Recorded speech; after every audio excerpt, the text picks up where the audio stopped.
আল্লাহ যাকে মাফ করতে চাইবেন তাকে একটা পর্দার আড়ালে নিয়ে যাবেন, জিজ্ঞেস করবেন, এই বান্দা এইসব কাজ করছো? এখন আল্লাহ জিজ্ঞেস করতেছেন, সে তো ভয়তে অস্থির হয়ে যাবে, কেঁদে পাগল হয়ে যাবে, আল্লাহ করিবেনছি আবার মাফ করে দাও। আল্লাহ পাক তার জবানে সমস্ত পাপের কথা শুনে সে যখন অনুতপ্ত হয়ে কাঁদতে থাকবে, আল্লাহ বলবেন, যা মাফ করে দিলাম, জান্নাতে চলে যা। এইটা হচ্ছে হিসাব ইয়াসির। আল্লাহুম্মা হাসিবনি হিসাবান ইয়াসিরা। কাবা শরীফ মানুষ যখন তাওয়াফ করে, এই তাওয়াফের ষষ্ঠ তাওয়াফে একটা দোয়া আছে। এই দোয়া আমি যখনই পড়ি আমি চোখের পানি রাখতে পারি না।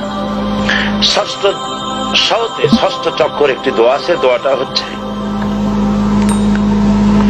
আল্লাহুম্মা ইন্না আলাইয়া হুকুকান কাসীরান ফীমা বাইনি ওয়া বাইনাক।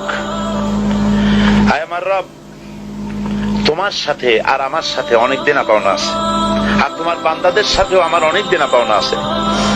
তা আমি তোমার বান্দাদের কাছে যে বিষয় ঋণী আছি, সেই ঋণ পরিশোধের জন্য তুমি আমাকে যোগ্যতা দাও, পরিশোধের তৌফিক দাও। আর আমার কাছে তোমার দেনা আছে, তা আমার কাছে তোমার যে দেনা আছে সব দেনা তুমি শোধ করে দিয়েছো। আমার চোখ দিয়েছো, মুখ দিয়েছো, কান দিয়েছো, স্বাস্থ্য দিয়েছো, বউ দিয়েছো, বাচ্চা দিয়েছো, টাকা দিয়েছো।